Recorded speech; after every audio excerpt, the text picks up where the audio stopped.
Olá, Podosfera! Eu sou o professor Adriano Viário e esse é mais um episódio do BateCast, sempre um oferecimento de Great Job Comunicação que vocês encontram no Instagram ou por greatjobcomunicação.com.br. O meu convidado de hoje é Lucas Garski. E eu, quebrando um pouco o protocolo, até porque conheço o Lucas, na primeira pergunta eu já vou pedir que ele se apresente. Quem é Lucas Garski? Olá, Viaro! Olá, um prazer mais uma vez estar aqui dialogando contigo, dessa vez num formato diferente, né? Num formato híbrido, online. Quero agradecer mais uma vez o convite, é uma honra estar aqui dialogando contigo.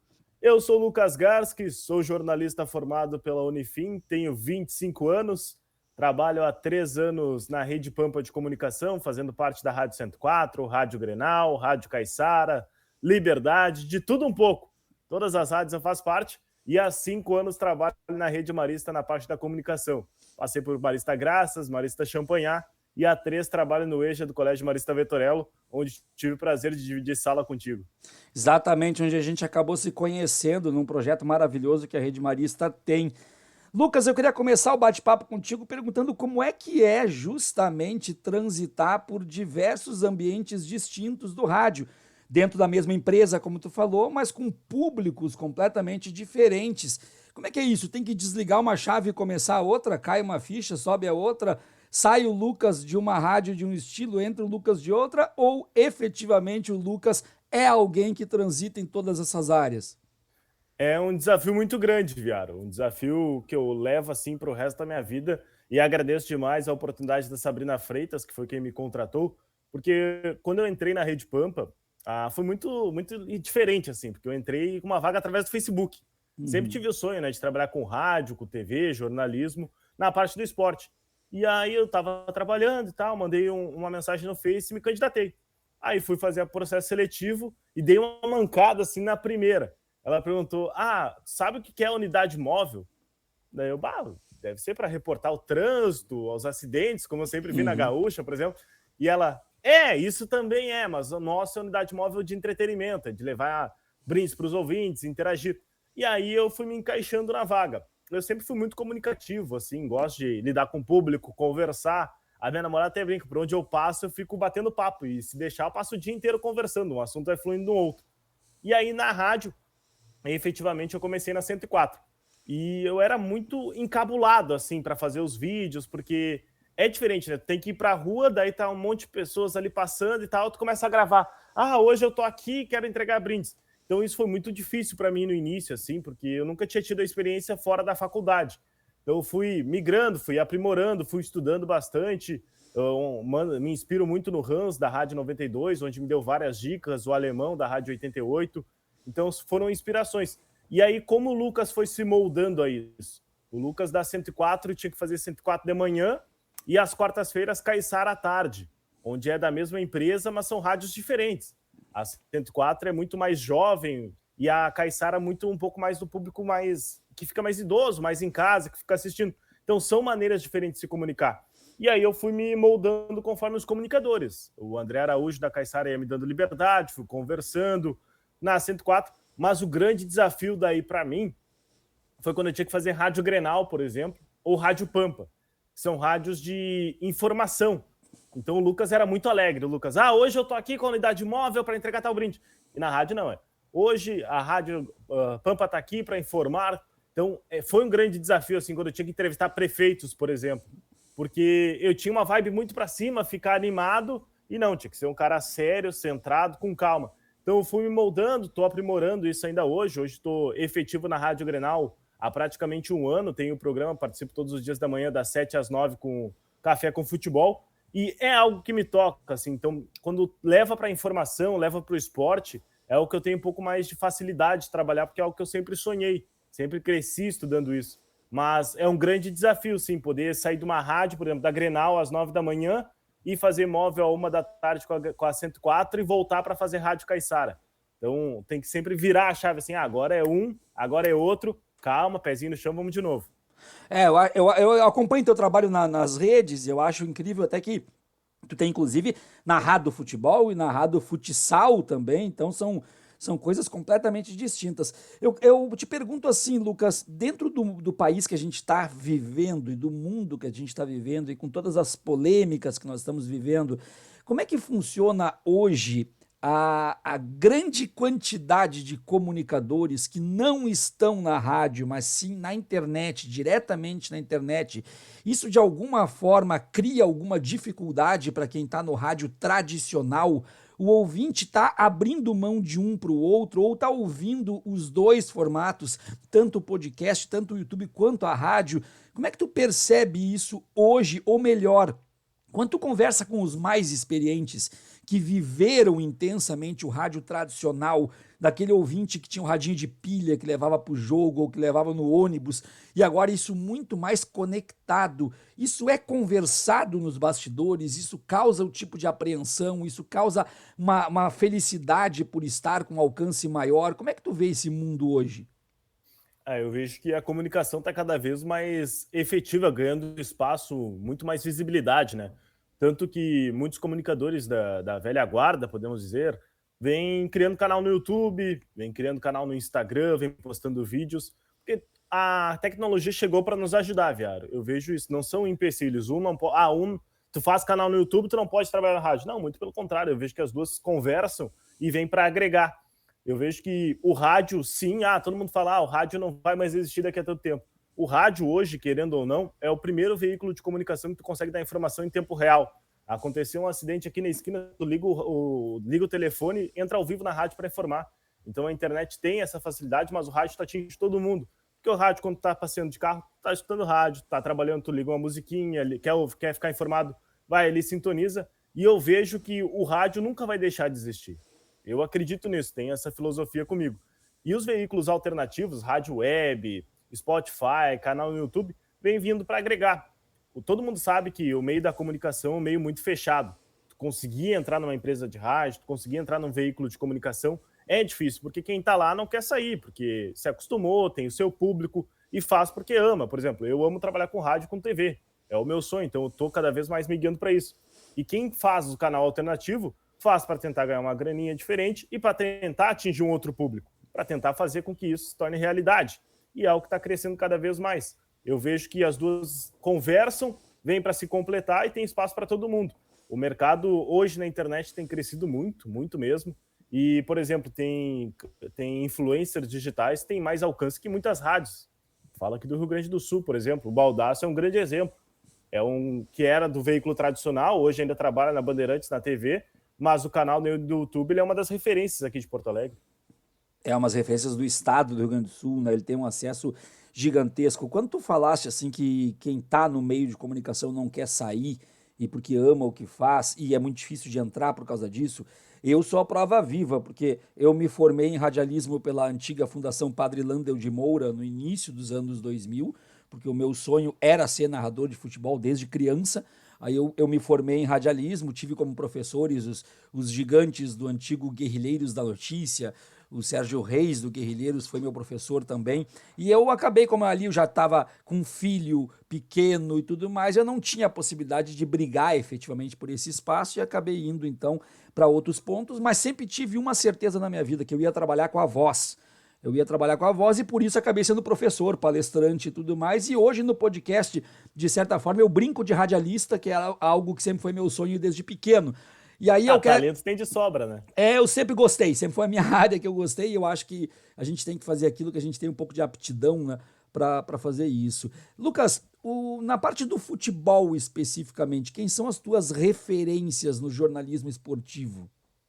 Antes de responder essa pergunta, só fazer um gancho para a última, ainda que eu me lembrei agora, a questão do streaming, né? Que já engloba a parte do jornalismo esportivo.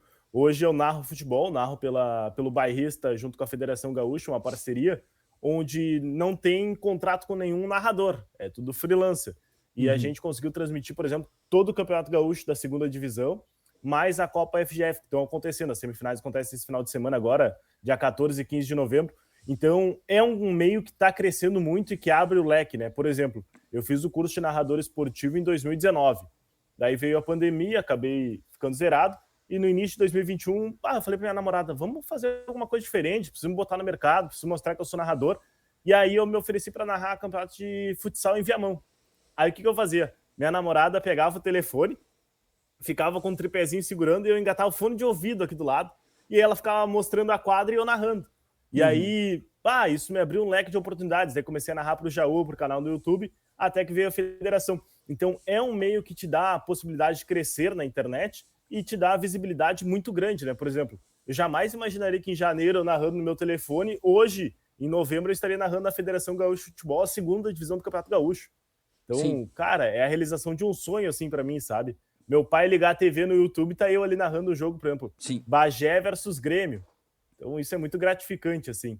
E já respondendo a tua pergunta, tenho uma admiração muito grande pelo Ramiro Ruschel, que foi narrador da Sport TV, me deu o curso de narrador. E Galvão Bueno, para mim, é o maior narrador de todos os tempos da televisão. E do rádio, eu sou muito fã do Pedro Ernesto. Pedro Ernesto Denadinho, para mim, é o ícone assim, do jornalismo esportivo na parte de narração. Com que idade tu tá, Lucas? Eu tenho 25 anos. É por isso que as tuas referências são tão jovens, então, né? Eu ia te dizer. Não, isso é um bom. O Ramiro não tá agora com o Baldaço? O Ramiro, ele se identificou, Se né? Agora identificou, ele né? mostrou que é colorado pro mundo. E aí ele faz jornada junto com o Baldasso ali. Junto com o Baldasso. É, só para. O que interessa aqui é o nosso convidado, não é eu, mas só para eu deixar as minhas referências. Eu nunca tive referências da televisão, porque eu sempre fui só para o rádio mesmo. Eu, com 12, 13 anos, eu ficava em cima de uma árvore narrando meus amigos jogarem bola no campinho, né? Então era uma paixão. E as minhas referências são Armindo Antônio Ranzolin e Haroldo de Souza. Como eu cresci escutando, né?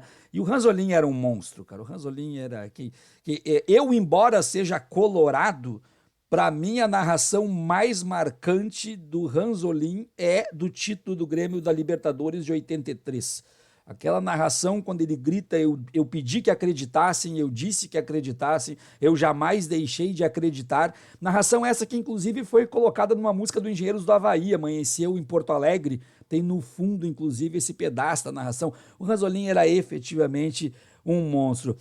Lucas, Só fazer uma aspas diga. rapidinho. Eu trabalho com o Haroldo até hoje, né? E eu fiz minha estreia, e aí eu tava com frio na barriga, nervoso, porque minha estreia como repórter, efetivamente, foi com o Haroldo de Souza narrando o jogo. Que foi agora Sport e Grêmio na Arena. Sim, para tu ver, o Haroldo narrou o título de campeão brasileiro do Inter em 75. Para você ter uma ideia, né? Em 75 ele estava no Beira-Rio narrando Inter e Cruzeiro a final do Brasileiro. Ele que estava chegando, acho que há pouco tempo de São Paulo, se eu não me engano, do Paraná, estava vindo para cá. Mas para estender a nossa conversa, aí eu te pergunto assim, bom, tu deu tuas referências, tu deu as possibilidades de narração com celular, que é algo realmente incrível e impensável há bem pouco tempo. E aí eu trago a questão para debater contigo. Aqui jamais, em hipótese alguma, vamos perguntar a time quem torce e quem não torce. Não é isso. A questão que eu falo é, para mim, é uma coisa absolutamente natural, talvez porque eu tenha me preparado para trabalhar no radialismo esportivo, embora não tenha conseguido, mas para mim é uma coisa absolutamente natural que um profissional do rádio se torne efetivamente um profissional da narração. A não ser que ele queira se identificar. Eu não vejo problema quando algumas pessoas do público em geral dizem assim: aquele lá tá triste que o Inter ganhou porque ele é gremista, aquele tá brabo que o Grêmio ganhou porque ele é colorado. Eu não sei, eu não vejo isso desta forma. Eu entendo que a partir do momento que tu te tornaste profissional daquilo, é evidente que tu tem o teu clube do coração, o clube da infância, mas eu acho que isso acaba sendo diluído na tua profissão e no teu trabalho. Eu tô errado, Lucas? Não, concordo plenamente. É uma virada de chave, né, Viário? Eu acredito que assim, ó, todo mundo tem um time. Quando foi pequeno, escolheu um time para torcer. Mas no momento que tu vira profissional, tu vira a chave, né? Não, eu sou profissional agora. E eu não consigo ver, trabalho na imprensa aí há 3 anos praticamente, e eu não consigo ver nenhum profissional que vá para um jogo e dizer assim, não, hoje é o meu time que vai jogar, hoje é o time do fulano, não vou fazer isso bem feito. Não, tu tá ali como profissional, tu vai fazer o teu melhor, porque tu te dedica a isso, tu te esforça a isso, tu mostra quem tu és. Então eu não vejo hoje isso. E por outro lado, o canal identificado está crescendo cada vez mais. Então quem tem dificuldade ou não quer fazer com o clube que não gosta, acaba se identificando, acaba indo para a Rádio Pachol do Grêmio, para a Rádio Inferno do Inter, criando canais alternativos na internet. Eu vejo que isso tem crescido, porque quem tem se identificado e não consegue se encaixar na mídia tradicional, acaba criando os canais alternativos. Isso no passado não existia, né? Pelo menos aqui era muito difícil. no centro do país sempre teve um ou outro identificado. Se a gente for pegar, por exemplo, o Juca Kfouri é identificado corintiano desde sempre. Aqui no Rio Grande do Sul sempre foi muito mais difícil, muito mais duro.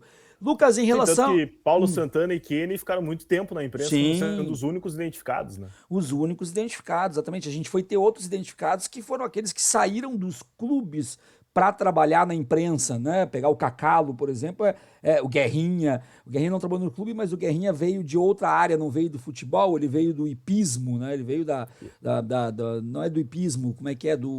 É do jockey mesmo, né? Do jockey Isso, clube. joga da corrida de cavalo. Isso, corrida de cavalo que ele veio e aí acabou, e já filho de um grande também repórter, jornalista, que era o Adroaldo Guerra, né, o pai dele. Lucas, saindo um pouco do futebol, aliás, não saindo do futebol, saindo do campo e indo para a arquibancada.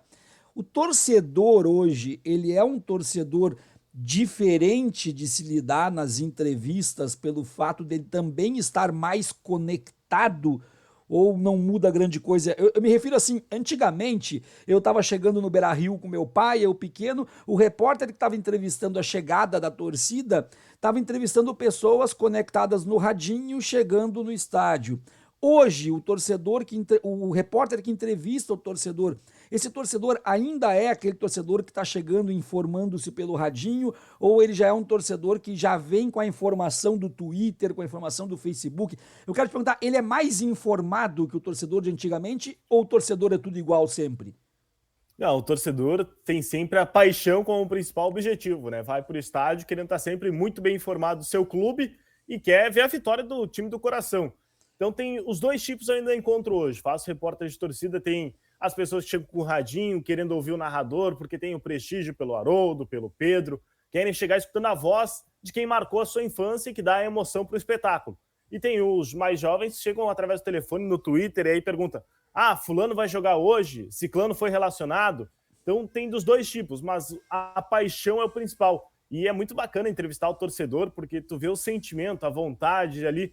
Por exemplo, o Grêmio na situação que está, prestes a ser rebaixado para a segunda divisão, mas o torcedor que vai conversar com a imprensa, que chega lá, está apaixonado pelo clube, está acreditando. Eu fiz Grêmio Esporte, por exemplo, onde o Grêmio tinha chance de sair da zona do rebaixamento, e nenhum torcedor pensava no empate ou derrota. Todos acreditavam na vitória, por mais que o clube estivesse enfrentando uma dificuldade dentro da competição. E já pelo Internacional, muito pelo contrário, é a chance de chegar a Libertadores, a convicção do trabalho de Diego Aguirre, ver o Tyson mais uma vez brilhando com a camisa do Inter.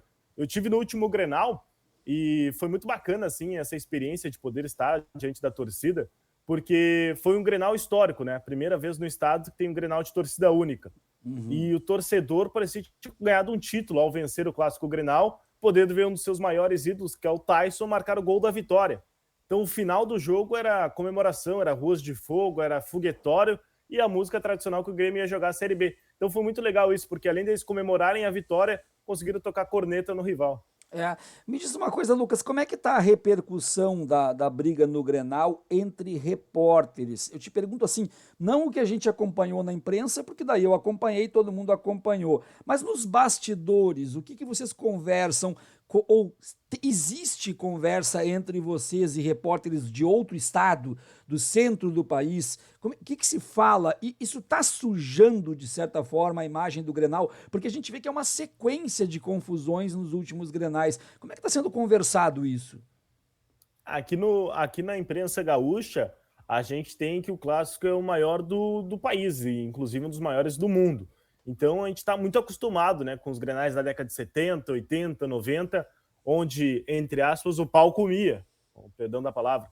E então a gente está acostumado com isso. É feio, ninguém da imprensa gosta de cobrir um clássico onde teve 6, 7 expulsões, teve briga, pancadaria, porque isso acaba repercutindo no nosso trabalho, acaba levando a torcida a ficar exaltada e querer brigar entre eles muitas vezes. Então é algo que ninguém gosta. O espetáculo é dentro da bola, com gols, e acabou. 90 minutos onde as duas equipes tentam conquistar a vitória.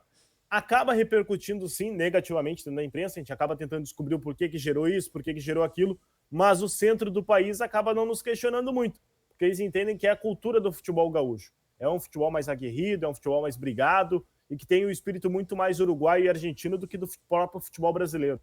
Até pela nossa proximidade geográfica e questão cultural. Lucas, eu tenho a convicção, e acho que muita gente tem essa convicção que eu tenho também, que futebol nunca será só futebol.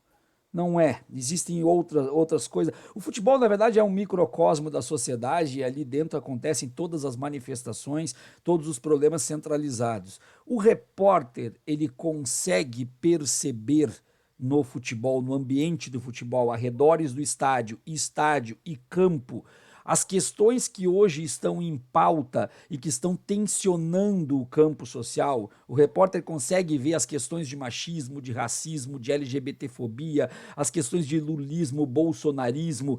Essas representações que volta e meia aparece na televisão, uma faixa que foi esticada ou um jogador que foi acusado de racista, o repórter consegue perceber isso de antemão ou só depois que isso estoura? Consegue ver na chegada ao estádio ou dentro da arquibancada aquele torcedor que imita um macaco, aquele torcedor que discrimina um gay? Isso está presente a olhos nus para o repórter? Tudo depende do teu posicionamento. Eu não digo posicionamento político ou coisa do tipo, mas sim dentro do estádio. Por exemplo, o repórter que fica atrás da goleira, ele fica muito mais focado no jogo, ele não consegue ver o que está acontecendo aos redores, a não ser que sejam os gritos da torcida. Por exemplo, se sejam gritos homofóbicos, cânticos, ele consegue observar. Agora, quem está na cabine do estádio que vê o amplo, aí sim, aí tu consegue ver muito mais. Mas, por exemplo, ainda tivemos muito, né, casos de racismo e machismo no futebol. É algo que já era para ter sido esquecido, não era nem para ter existido, e acontece diariamente, né? Acontece praticamente cada rodada do Campeonato Brasileiro tem um caso de racismo. O Grêmio, por exemplo, agora há pouco foi acusado do caso de macaco, imitação num jogo. Então é algo que acaba manchando a história do futebol, e eu acredito muito assim, ó, tem um preconceito, tá, viado? Com o próprio jornalista esportivo. O meu TCC foi baseado nisso. Se jornalismo jornalismo esportivo é jornalismo ou é entretenimento?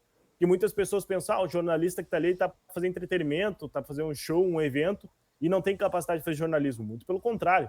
O jornalismo esportivo ele se capacita muito mais que qualquer outra área, porque ele tem que estar informado das duas equipes, ele tem que estar informado sobre os atletas, sobre os treinadores, buscar os números dos jogos, porque quando sai um gol, por exemplo, o plantão esportivo tem que saber qual foi o número de gols que a equipe fez na rodada, quem foi o atacante, qual é o número que ele tem com a camisa, e principalmente, por exemplo, deu uma confusão, o repórter tem a mesma credibilidade que um repórter de geral para entrevistar os torcedores.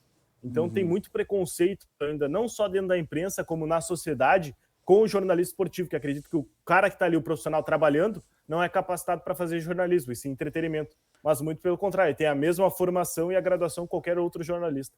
Tu sabe que esse preconceito com jornalista esportivo existe na minha área de professor, por incrível que pareça, com o professor de cursinho. O professor de cursinho, ele é visto muitas vezes como um animador de turmas e não como um professor, o que é uma grande injustiça, porque o cara ele tem que fazer em 6 meses o que a gente faz em 11 anos com o aluno. Ele tem E que ainda dar macetes para os alunos. macetes para os alunos ainda. Então, e ele tem que entreter, porque se ele não entreter, como é que ele vai conseguir ter a atenção de alguém que teoricamente está ali para estudar tudo que já estudou no colégio? Então, o cara tem que ter uma motivação diferente. Lucas, pandemia, vamos entrar lá no que nos interessa no momento, está acabando, esperamos que esteja acabando, né? Mas pandemia, o que tu leva para a tua vida, para a tua carreira, que tu imagina que daqui a 10 anos tu, como um repórter já experiente, vai poder contar em relação ao que foi começar no meio de uma pandemia? A pandemia veio para nos ensinar muitas coisas, né, Viário? Eu digo, na questão profissional, eu amadureci muito, tive que me reinventar e ganhei muitas mais oportunidades. Por exemplo, antes da pandemia, eu fazia praticamente só unidade móvel, ia para as ruas todos os dias com a Rádio 104 entregava brindes. Veio a pandemia, deu aquele boom. Aí agora o que eu vou fazer? Porque eu faço eventos, não tem eventos, vou ficar trancado. Então eu comecei a criar lives com artistas, comecei a me relacionar, ativar minhas redes sociais, criar conteúdo. Então isso me trouxe muito mais bagagem, mais experiência e também um conhecimento maior do mundo, né? Porque antes a gente ficava fechado no nosso mundinho e ali, final de semana, saía, curtia. E não, me capacitei, estudei, fui em busca de outros cursos. Inteligência emocional é algo que eu me capacitei muito, fiz 2, 3 cursos durante essa pandemia. Então trouxe que tem momentos que tu pode sair, que tu pode curtir, ok, beleza, mas tem momentos que tu tem que te resguardar, tem momentos que tu tem que estudar e te capacitar, porque senão tu vai ser só mais um profissional. E não, tu quer ser o profissional, tu quer ser reconhecido pelo aquilo que tu faz. Eu acho que a pandemia vai trazer para todos nós, e nós profissionais da educação, foi uma experiência assim que o professor teve que se transformar em youtuber, em produtor de conteúdo, teve que aprender com as questões tecnológicas. Eu concordo plenamente contigo, foi uma reinvenção. Por mais que esse termo seja um termo da moda, ele foi com certeza uma reinvenção para todos nós. Não, Lucas, e falando sobre colégio, sim, por exemplo, eu trabalho no colégio sim, ainda à noite, eu trabalhei muito mais que fosse presencial, sim. porque tu tem que estar sempre dando apoio e suporte ao professor, muitas vezes fazer função da TI e te capacitando cada vez mais. Eu acho que a pandemia serviu como um aprendizado, porque muitas vezes antes a comunicação era só um setor da escola ou só um setor que informava. E não, muito pelo contrário, eu vejo a comunicação cada vez mais sendo um serviço essencial, não só para as escolas, mas sim para a sociedade, para manter todos informados e levar credibilidade ao público. Eu acho que dois setores que cresceram muito, ou não cresceram, mas adquiriram a sua real importância, foram os setores de comunicação e TI. Eu não tenho a menor dúvida, né? O pessoal do TI nem dormir dormiu. Foi uma coisa impressionante, porque num colégio, por exemplo, quando tu tem que estar dando suporte para os pais que não conseguem acessar uma reunião, acessar o login e senha que esqueceram, então realmente ficou muito grande. Lucas, a pergunta que eu vou te fazer agora, talvez ela seja uma criação hipotética, e talvez tu tenha até dificuldade para comentar, e talvez não, depende muito da vivência de cada um. O que eu te pergunto é assim: existe alguma coisa na tua carreira inicial que tu tenha a convicção de que daqui a 10, 15 anos tu vai olhar para trás e vai dar risada de tudo, mas que no momento não fez tu rir, muito pelo contrário, foi alguma situação muito difícil, tu já te meteu em algum momento de risco dentro de um estádio, numa chegada, ou na rua, ou alguma coisa de um empecilho muito grande, na hora de entrar no ar faltou internet, perdeu o sinal, essas coisas que acontecem. Já teve algum evento assim contigo? Já, várias vezes. A internet vem para nos beneficiar, mas muitas vezes acaba nos deixando da mão, né? O sinal de internet acaba muitas vezes oscilando muito. Então, por exemplo, estamos numa cobertura de futebol. Tá ali o Viaro. Ô, Viaro, como é que tá? O Viaro me pergunta, Lucas, e aí, como é que tá o clima no estádio? Ô, Viaro, tudo bem? Clima alegre, com muita alegria, o torcedor, vamos falar com fulano. E a internet falha na hora e não sai a entrevista. Então, muitas vezes isso já aconteceu. Ou, por exemplo, vou cobrir um show, aí vou entrevistar o artista e acaba a bateria do telefone, desliga, termina, e aí como é que tu faz? E aí eu tenho uma história muito legal para contar. Eu estava no show do Marcos e Belucci, em Eldorado do Sul, e aí eu ia entrevistar eles no camarote. Era a primeira vez que eu ia entrevistar um artista, tava mega nervoso, né? E eu tava na fila do camarote e eu liguei pra rádio. Olha só, tem mais uma pessoa na fila, eles estão dando prioridade pra TV. E eu perguntei pro segurança, quanto tempo mais ou menos? Ele, uns 5 minutos. Eu, pode tocar mais 2, 3 músicas, que aqui vai demorar um pouco. Porque no rádio, cada 1 minuto é muito tempo, né? Sim. E aí, nisso, o cara botou a música no ar e o segurança me chama. Pode entrar que a TV já gravou. E eu, putz, e agora, cara? Daí eu entrei ali, cumprimentei os dois artistas e tal, a gente tinha levado 2 fãs para fazer foto. E aí eu, vou meter um migué, né? Ô Belucci, olha só, tá faltando 30 segundinhos para acabar a música, e o telefone na orelha. Tem como tu aguardar pra gente poder fazer a entrevista, porque senão não vou conseguir entrar ao vivo. E aí o Marcos me olha e falou assim, o Belucci me olha e falou assim, meu, não tem como. Eu tô morrendo de fome, tô o dia inteiro aqui ensaiando, tenho 1000 no mico me esperando, então ou tu me entrevista agora ou tu sai do meu camarim. Eu olhei pra minha colega e botei as 2 mãos na cabeça, né? E agora? Daí eu vi o Marcos da dupla tava dando gargalhada. Ele, não, meu, fica tranquilo. Tô brincando, vou atendendo os fãs aqui, quando terminar a ligação, tu entrevista a gente. Mas foi uma história muito bacana, que depois ele até cantou ao vivo na rádio, ficou quase 5 minutos de entrevista, foi bem legal, assim. São esses episódios, esses capítulos que fazem a gente levar isso aí para a vida. Lucas, o que para ti é hoje mais prazeroso? Eu até acho que essa é uma pergunta muito difícil, né? Mas o que é mais prazeroso? Não estou falando de música, estou falando no futebol. O que é mais prazeroso para ti? É fazer alguma cobertura de trás do gol, cobertura de torcida? Não estou entrando em narração, estou entrando em entrevista, tá? É na torcida, é atrás do gol, é na entrada do campo, é no vestiário. O que é mais prazeroso para ti? Eu sinto muito prazer em atuar na profissão, seja ela qualquer área, narrar, reportar, ficar no gol, ficar na torcida. Tá fazendo o que a gente gosta, não tem preço no mundo que pague.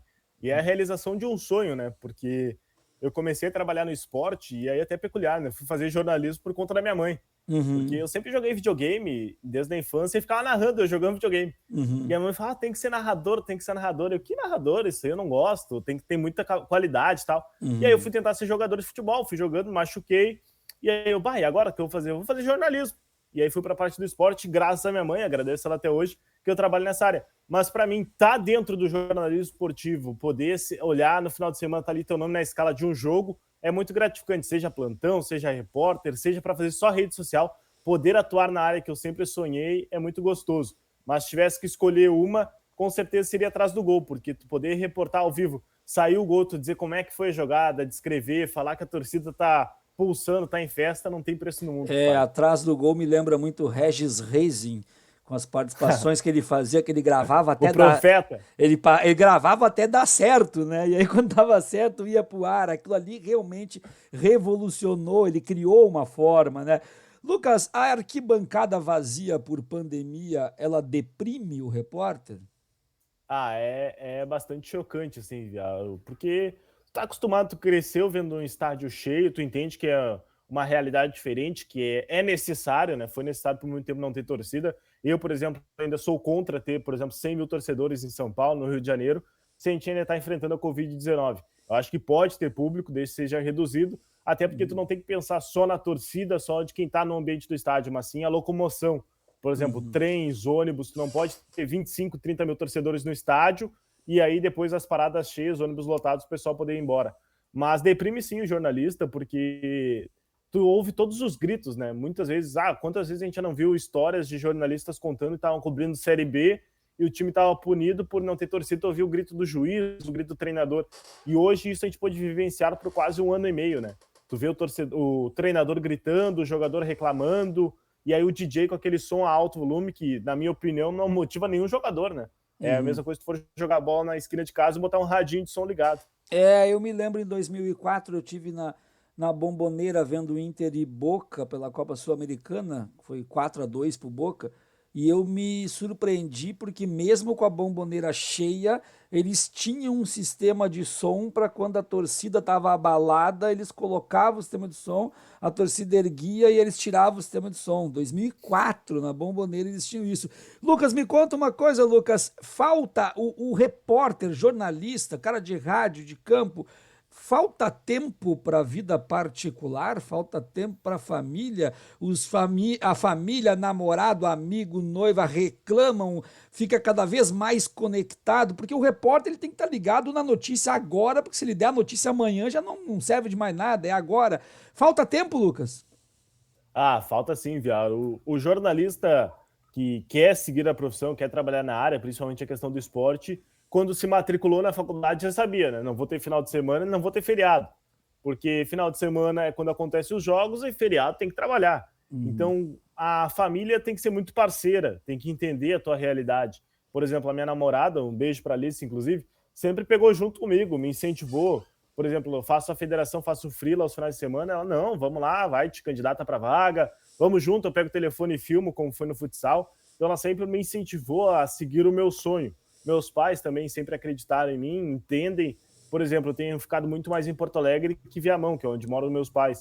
Tem semanas que eu não consigo visitar eles. Eu tenho que ligar, fazer uma chamada de vídeo para matar a saudade, porque por mais que seja uma cidade vizinha, eu trabalho das 7 ao meio-dia, dia de semana na rádio, faço freela de tarde e das 6 às 10h30 na escola. Então eu chego em casa 11 horas da noite, 11h15, e 6 horas da manhã eu tenho que estar acordando. Então muitas vezes falta tempo até mesmo para ver os jogos. Estou trabalhando na escola, tenho que chegar em casa, olhar os melhores momentos, estudar o que aconteceu para poder chegar no outro dia de manhã e conversar no ar, dialogar, explicar o que houve na partida. Então falta tempo, alguns amigos acabam não entendendo essa realidade. Tem muitos aniversários que eu acabo não conseguindo ir, da própria família. O meu primo vai fazer aniversário, é o pequenininho, vai ser sábado, 4 horas da tarde. Pô, sábado tem jogo do Inter, não vou conseguir ir. Mas vamos fazer no domingo. Bom, domingo tem o Grêmio, também não vou conseguir, porque por mais que eu não esteja na escala, eu preciso assistir a partida para poder no outro dia falar o que aconteceu e analisar os jogos. Então, Grêmio e Inter não jogam. Eu consigo dar uma escapadinha ali, mas quando eu chegar em casa eu tenho que estar informado sobre tudo que aconteceu na rodada para poder no outro dia às 7 da manhã poder estar informando quem não assistiu os jogos. Não muda muito da vida de professor, né? Que o professor, final de semana, é corrigir prova, corrigir trabalho, e estudar, e olhar, e ver tudo. Lucas, a minha pergunta agora é uma curiosidade que eu sempre tive. É só uma Ih, rapaz. curiosidade. Como é que o jornalista, o repórter, trata a fonte? Como é que lida com aquele cara que chega para ti e diz: eu vou contar, mas não conta para ninguém? Ah, Fulano tá machucado, fulano não joga, o treinador brigou com o presidente. Como é que funciona? Isso aí existe mesmo ou é migué do repórter ou pode ser as duas coisas? não, existe muito. A fonte é teu principal instrumento de trabalho, é teu braço direito. Tem que tratar ele com muito carinho, muito respeito, e não é porque ele te falou que é verdade, tem que ir atrás e averiguar. Uhum, Então, muitas vezes, o dirigente do Grêmio, do Inter, me informou que o Yuri Alberto, por exemplo, no tornozelo, é verdade, não é mentira. uhum, Eu vou ir atrás, vou ligar para o dirigente, vou ligar para o departamento de futebol do Inter, vou ligar para os médicos, para saber, vou lá, olha, é verdade que ele se machucou? Ah, não é. Aí eu vou conversar, mas o cara me disse isso, o cara me disse aquilo. Então tu tem que sempre, não é porque te contou que é verdade, mas o trato com a fonte tem que ser de carinho, tem que ser de respeito, e principalmente tu ganha a confiança dele conforme tu vai trabalhando. Então, por exemplo, tu iniciou hoje no jornalismo, tu não quer que o médico do Grêmio ou o médico do Inter te informe se o cara tá lesionado ou não. Então tu vai ter que ir uhum, construindo teu trabalho, construindo tua bagagem. Hoje eu confesso que tenho poucas fontes ligadas ao futebol, tenho muito mais da música, porque foi onde eu comecei trabalhando, mas a fonte existe e é a partir dela que teu trabalho flui praticamente. Por exemplo, o Grêmio, na época do Renato Portaluppi, o departamento médico não informava se os atletas estavam lesionados e qual o prazo de recuperação. Então, é o meu trabalho, né? O trabalho do jornalista, tu ir atrás, uhum, buscar informação para levar ao público. E é a partir disso que a fonte começa a ser teu amigo. Porque no momento que o departamento de futebol, o departamento médico não informa, tu tem que dar um jeito de buscar a informação. E aí são essas pessoas que trabalham dentro do clube, muitas vezes roupeiro, porteiro, são pessoas que ninguém dá bola, mas são eles que sabem tudo que acontece no interior do clube que te passa. Qual foi o primeiro momento de cobertura de futebol que te marcou naquele ponto de tu pensar assim, não acredito, aconteceu, realizei o sonho? Qual foi o momento que marcou para ti nesse aspecto? Foi a primeira cobertura de clássico Grenal. Eu não trabalhei efetivamente na reportagem ou na equipe que estava no jogo. Foi uma promoção que a Rádio Grenal fez e aí um vencedor teve direito a ficar com 10 amigos no camarote. Uhum. E ali eu vi a realização de um sonho de trabalhar no esporte, porque foi a primeira vez que eu entrei ao vivo na Rádio Grenal, onde eu dividi o microfone com o REC para poder entrevistar o convidado. E aí eu entrevistei ele, depois subi no camarote, levei ele na cabine de transmissão. Ali eu vi que o sonho realmente estava acontecendo. E nunca vou esquecer a primeira vez que eu entrei no ar, né? Fui Uhum. contratado e aí a ficha não caía. Vou trabalhar em rádio, vou trabalhar em rádio. E aí eu fui contratado para móvel e tinha que fazer intervenções durante o deslocamento. Eu tinha uma ação em Caxias e eu tinha que ir dirigindo o carro e no meio da estrada eu parava para ligar para a rádio para ler o texto dizendo que a móvel estava lá. E era um frio na barriga gigante, assim, o nervosismo. Só que tu tem que estar focado, né? Respira fundo, lê o texto e vai. Ali eu vi que o sonho era realidade. Ali eu vi uma virada de chave na minha vida, assim. Essa participação no Grenal, no camarote, em que estádio era? No Beira-Rio. No Beira-Rio. Dependia do vencedor da promoção, né? Tinha que criar um jingle e o Uhum. melhor jingle ia ser o vencedor. Aí tinha os torcedores do Grêmio e os do Inter participando. Aí na enquete lá dentro da rádio, o Colorado acabou vencendo e a gente foi pro Beira-Rio. E tu tem algum momento que tu, já com pouco tempo de carreira, te decepcionou com a estrutura, no tipo, com maus tratos com o repórter, ou tu não passou por isso ainda, tu não foi maltratado ainda, ou não faltaram com respeito contigo ainda? Nunca tive um caso assim grande, grande, grande. O que eu tenho, muitas vezes, eu entendo que a Brigada Militar tem que fazer o seu trabalho, tem que conter os torcedores, mas muitas vezes eles acabam sendo excessivos, por exemplo, com a própria imprensa.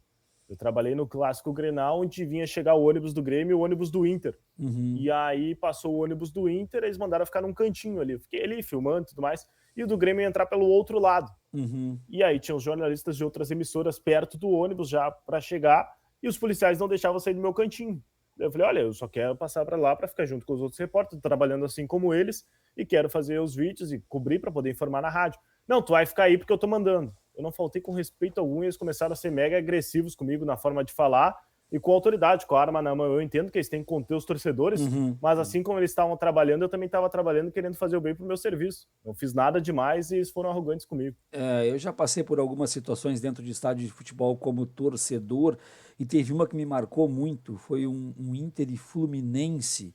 Eu não me lembro em que ano foi aquilo, mas foi um Inter e Fluminense que a Brigada Militar apontava armas de grande calibre para a cabeça de crianças, inclusive. Foi uma grande briga que aconteceu no estádio com a camisa 12 do Inter, só que eles acabaram indo para cima do torcedor comum e foi algo realmente muito complicado. Eu estou conversando com o Lucas Gartsky no oferecimento de Great Job Comunicação, que vocês encontram no Instagram ou por greatjobcomunicação.com.br. Vamos para o segundo bloco, a segunda parte, Lucas. E aí a minha pergunta para ti é: como é que funciona dentro desse meio para ti do início, desse meio de jornalismo esportivo, a questão da troca de canais? Eu vou ser mais específico. Existe muito contrato, muito freelance, muito PJ, então não há aquele impedimento de tu da Rádio Grenal, tu é da Rede Pampa, mas de repente tu tá narrando para a Federação Gaúcha de Futebol, outra questão de futsal. Isso não te impede, não há nenhum tipo de animosidade, nenhum tipo de briga entre essas duas empresas. Tu é liberado, tu nem precisa pedir para ser liberado. Como é que funciona isso aí? Porque, por exemplo, no meio da educação, o professor pode trabalhar em diversos colégios, não há nenhum tipo de restrição para isso, desde que não bata os horários e não impeça um lado ou o outro. Como é que funciona isso no meio do rádio? É uma via de mão dupla, né? Eu acredito que é muito parecido com os professores. Tem empresas que têm contrato de exclusividade, aí acabam pagando um valor a mais para poder ser exclusivo deles, onde, por exemplo, tu não pode postar nem coisas que não sejam da empresa nas redes sociais. Então, por exemplo, eu quero fazer uma parceria com o Viaro hoje. Tem empresas que não deixam eu postar o card do Viaro no meu Instagram porque não é da empresa. Pode postar tua vida particular, mas não tu faz de meios de comunicação que não sejam voltados a eles. Lá na Rede Pampa é muito tranquilo, assim, desde que não afete meu horário de trabalho, eu posso ir em qualquer lugar. Muitas vezes eu saio da rádio meio-dia, vou correndo para a TV para participar da RDC a 1, depois vou narrar os jogos. É bem tranquilo, assim, porque eles acreditam que dá visibilidade para ti e tu não deixa de levar a visibilidade para a empresa, né? Porque, por exemplo, todo lugar que eu passo, eu sou reconhecido por ser o Lucas Gartsky, da Rede Pampa de Comunicação, da Rádio Grenal, da Rádio 104. Então, tu não deixa de estar fazendo uma mídia espontânea para eles. Então, é uma parceria e eles acreditam na tua confiança, que tu não vai te prejudicar indo em outros locais. Eu já tive problemas porque com uma certa empresa do Rio Grande do Sul, que eu não vou citar o nome, também não vou dizer que é a maior do estado, ela não deixou, uma pessoa não pôde dar entrevista para mim porque a empresa não permite. Então são coisas que não dá nem para entender, porque é uma profissional negra que eu ia entrevistar na Semana da Consciência Negra, mas não pode dar entrevista para podcasts. Então é uma coisa realmente muito complicada. Lucas, qual é o teu sonho ainda? Onde é que tu quer chegar, Lucas? O meu sonho é ser reconhecido como um grande profissional, mas principalmente como narrador. Que nem eu brinquei, né? Eu comecei a narrar desde os 6, 7 anos jogando videogame, me capacitei para isso, fiz o curso. Hoje atingi parcialmente, porque consigo narrar na televisão, por exemplo, o jogo, consigo narrar em rádio, mas o meu sonho mesmo é narrar uma Copa do Mundo, narrar uma grande competição e ser reconhecido como narrador. E como narrador foi muito engraçado a estreia que eu fiz em um grande veículo, assim, ou no futebol profissional. Eu sempre narrei ali as categorias de base, o futsal, antes de chegar na federação. E aí, a primeira vez que eu narrei campo no futebol profissional foi a Série C do Campeonato Gaúcho, São José versus Oeste, pela rádio Zeca Rádio, que é uma rádio identificada do São José. E aí foi muito gostoso, assim, prazeroso. Ali eu vi que realmente ser narrador era o que eu queria, porque foi em época de pandemia, não tinha torcida, e eu consegui uma audiência muito grande para eles dentro do YouTube, recebi muitos elogios, o recorte do gol saiu em todos os Instagrams ali do São José. Foi muito bacana, assim. Eu vi que é isso que eu quero para minha vida.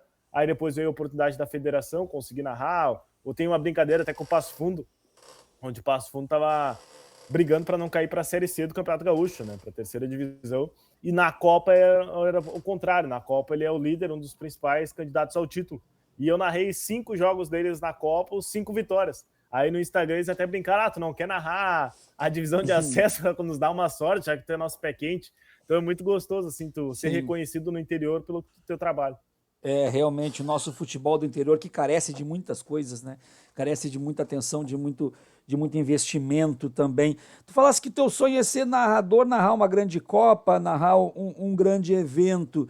E tu tens ideia do que é o caminho a trilhar daqui até chegar lá? Ou hoje já esse caminho não está tão claro assim? Eu te pergunto isso porque eu vejo profissionais dizendo que antigamente o caminho era muito claro, sabia-se onde que deveria passar e que agora o caminho já não é mais reto porque tem internet, tem Instagram, tem isso, tem aquilo, tem aquele outro. Então, pode ser, eu vi um profissional falando isso, pode ser que tu chegue aonde tu quer chegar, mas tendo que levar vários caminhos e veículos ao mesmo tempo ou um só. Isso no momento confunde, atrapalha ou é possível fazer um planejamento ainda? Aí eu acredito que tudo é uma questão de tempo. Eu tenho uma coisa que eu levo para mim, que é tudo acontece no momento certo, na hora certa. Se não for para ser agora, vai ser num futuro bem próximo, porque tem coisas melhores vindo para ti. Eu acredito que tudo é um trabalho de formiguinha, viado. Tu vai plantando hoje para colher amanhã. E eu sou muito novo, me considero, né? 25 anos, estou há 3 trabalhando no jornalismo, há 1 trabalhando no esporte. Eu acredito que eu estou conquistando o meu espaço e através do que eu venho desempenhando, através do meu profissionalismo, as oportunidades vão acontecer. Talvez não seja agora, talvez seja daqui a 1, 2, 3 anos, mas eu venho trabalhando, me especializando e me dedicando para que ela aconteça o quanto antes. Tu falou que tu começou a jogar futebol e se machucou, foi isso? Tu chegou Isso. E hoje, para recreação, para diversão, tu joga futebol? Eu Olha aí. tento, né? Eu tô machucado, né? Na última quinta-feira, até mostrando aqui para vocês, tô de atestado, abri a sessão aqui para estar participando contigo, porque jogar futebol eu sempre amei, né? Desde os 6 anos, joguei em escolinhas, joguei na categoria de base de São José, joguei no Atlético Paranaense, joguei no Figueirense, só que aí acabei machucando meu joelho. E eu Uhum, tinha tudo para jogar futsal pela Ubra, uhum, fazer faculdade de jornalismo, jogar futsal por eles. Só que daí acabei machucando meu joelho em dezembro e as aulas começavam em fevereiro. Nisso cortaram a minha bolsa e aí eu tive que seguir a área. Então eu sempre gostei muito do futebol, jogo até hoje, brinco, mas nada de muito sério, porque como tu machuca o joelho, tu sabe que não é mais a mesma coisa, né?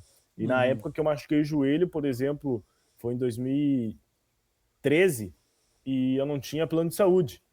Então eu machuquei o joelho e tive que começar a trabalhar, porque eu tive que uhum, pagar a faculdade, comecei a estudar, e eu trabalhava numa empresa de tinta. Então todo mundo vê, o Lucas hoje trabalha no jornal, não passou muita dificuldade. Não, muito pelo uhum, contrário. Eu trabalhava na empresa de tinta, onde eu era estoquista, e mesmo com o joelho machucado, eu carregava latas o dia inteiro. E uhum, aí eu fui num dos médicos, não vou citar o nome, mas foi um médico do Grêmio por muito tempo, onde uhum, através do plano da empresa ele falou que eu não tinha nada no joelho. E aí eu fui em outro médico, levei a ressonância, a mesma, e ele falou que eu não tinha mais ligamento, não conseguia caminhar, por exemplo. Eu morria de uhum. dores porque eu rompi o ligamento cruzado posterior e a minha tíbia se afastou da patela 2 centímetros. Então, se eu puxasse minha perna para frente, ela ia 2 centímetros e o joelho ficava. Uhum. Então, isso acabou falando que eu desistisse da carreira de jogador. Daí, hoje jogo brincando, assim, uma vez por semana, outra. Às vezes acaba machucando, mas ainda levo a Sim. prática como um esporte. Gosto muito de academia e de jogar futebol. E tu, como jogador de futebol, jogava em que posição? Eu era lateral direito ou zagueiro. Lateral E direito. hoje, no futebol 7, jogo como fixo, né? O zagueiro na frente da área. Sim, sim, com certeza.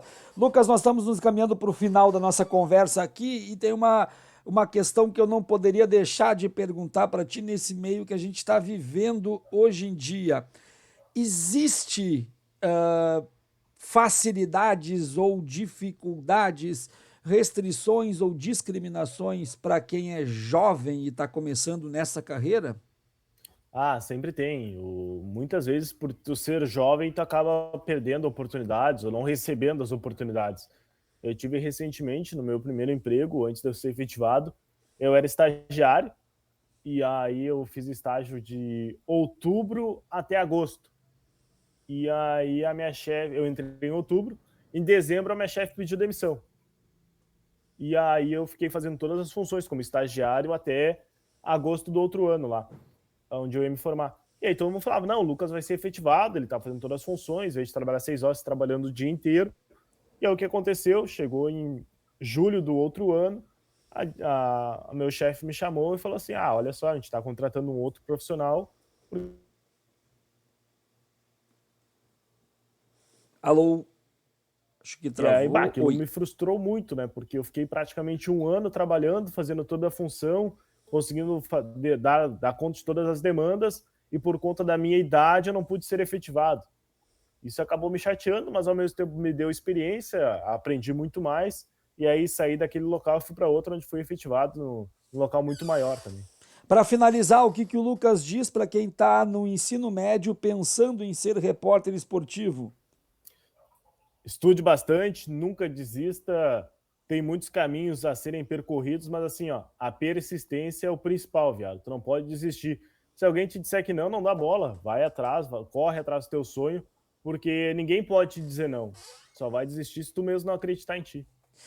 As redes sociais do Lucas estarão no descritivo desse episódio. Eu falei com o Lucas Garski. Eu sou o professor Adriano Viário e esse é o Batcast. Assinem o Batcast, compartilhem o Batcast, ajudem a fortalecer este canal. Meu amigo, um abraço, foi uma grande satisfação. O prazer é todo meu. Um abraço, Viário. Precisando, estamos à disposição e conte comigo. Eito, tchau, tchau.